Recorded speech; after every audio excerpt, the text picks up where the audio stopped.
सरकार की तरफ से कहा गया 24 घंटे बातचीत के लिए दरवाजे खुले हुए हैं। सोनम वांगचुक से बात हुई, जेपी नड्डा, जितेंद्र सिंह वहां मुलाकात करने गए, सीजेपी के प्रोटेस्टर से बात हुई, फिर सोनम वांगचुक से मुलाकात हुई और सरकार ने एक बैक चैनल बातचीत भी सोनम वांगचुक के साथ की, जिसमें कई सांसदों की इन्वॉल्वमेंट हुई। लॉयर हैं, वो दूसरी पार्टी से आते हैं, उनके साथ बातचीत हुई कि ये जो उनका अनशन है इसको तोड़ना चाहिए क्योंकि उनका जो स्वास्थ्य है वो लगातार गिरता जा रहा है।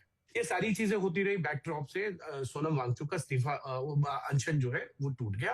प्रधानमंत्री की तरफ से 6 बड़े फैसले लिए गए। पहला, घोषणा किया गया कि फास्ट ट्रैक कोर्ट बनाया जाएगा। फास्ट ट्रैक कोर्ट का गठन हुआ।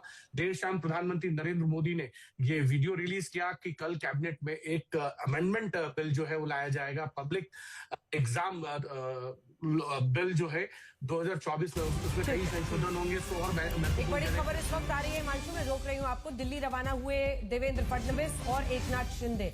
अमित शाह से मुलाकात करेंगे देवेंद्र फडणवीस और एकनाथ शिंदे। इस पर कुछ जानकारी है क्या हिमांशु, क्या मामला है? देखिए, इस पे अभी तक कोई इस तरीके की कोई बहुत बड़ी जानकारी नहीं है, लेकिन आ रहे हैं, कुछ मसला होगा। लेकिन इस प्रोटेस्ट से जुड़ा हुआ अभी तक किस तरीके की कोई जानकारी नहीं है। अगर दोनों एक साथ एक फ्लाइट से आ रहे हैं तो ये बड़ी चीज है, क्योंकि अभी तक पिछले कुछ समय से ये नहीं देखने को मिलता था कि देवेंद्र फडणवीस और एकनाथ शिंदे एक ही फ्लाइट से एक साथ दिल्ली आए हों या दिल्ली से जो है फिर से मुंबई गए हों। कुछ चीजें जरूर है। नए मंत्री का चेहरा तो नहीं तलाशे ना इस खबर में? नहीं, देखिए, इस नए मंत्री का चेहरा इसलिए नहीं कह सकते क्योंकि जो वर्तमान मंत्रिमंडल है उसी में से किसी मंत्री को जो है वो ये प्रभार दिया जाएगा, क्योंकि संसद का सत्र चल रहा है। ऐसे में मंत्रिमंडल विस्तार नहीं होता है। उसके बाद क्या होगा नहीं होगा वो एक अलग विषय हो सकता है, क्योंकि सरकार के 2 साल से ज्यादा का समय हो गया है मंत्रिमंडल विस्तार पर। लेकिन अभी मैं टोक रही हूँ, एक सेकंड आपको, एक बार आपको सुना देते हैं सौरभ दास ने इस पर क्या कहा है आज इस धर्मेंद्र प्रधान के इस्तीफे पर। सुनिए।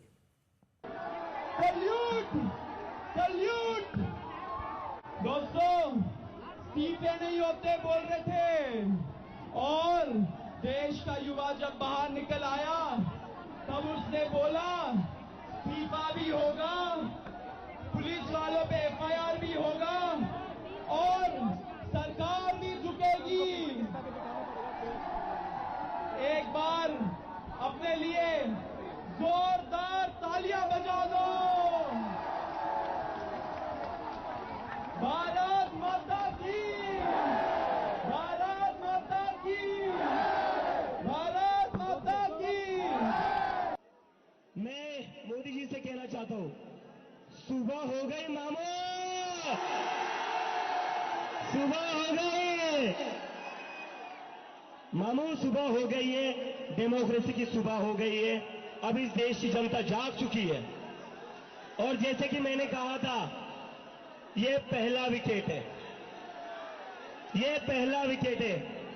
यहां नहीं रुकेंगे, अब तो बस शुरुआत हुई है, अभी तो बस शुरुआत हुई है।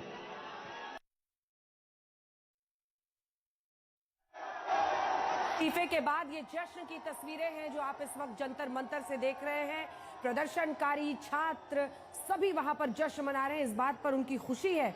उनका ये कहना है कि जो उनकी सबसे बड़ी मांग थी, जवाबदेही तय होने की, अकाउंटेबिलिटी तय होने की, वो पूरी हो रही है। आप दोनों से भी मैं एक रिएक्शन लूंगी, लेकिन उससे पहले जल्दी से चलते हैं। हिमांशु, इस वक्त आपका कुछ देर पहले फिर से जो फीड है वो धुंधला आ रहा था, लेकिन अब आप साफ वहां से तस्वीरें जरा दिखाइए। और जाहिर तौर पर जो छात्र लगातार जवाबदेही, अकाउंटेबिलिटी की बात कर रहे थे, वो इसको एक बहुत बड़ी जीत के तौर पर देख रहे हैं। बिल्कुल एक बड़ी जीत के तौर पर देख रहे हैं और यहाँ सेलिब्रेशन भी देखने को मिल रहा है। इस वक्त ये सीधी तस्वीरें हैं, लेकिन आपको एक बात बताऊं कि अब जो ये पूरा इलाका था, ये खाली कराने की कोशिश की जा रही है। यहाँ पर लगातार जो वॉलंटियर हैं, लेकिन कुछ लोग जो अंदर ये छात्र हैं वो डटे हुए हैं।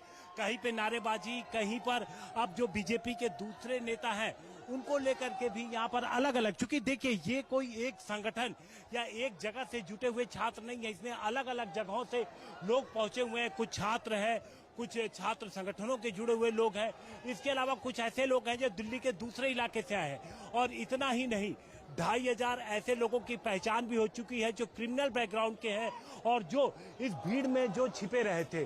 तो अब देखिए ये जो तमाम अब आपको सेंटर प्लेस में दिख रहे हैं,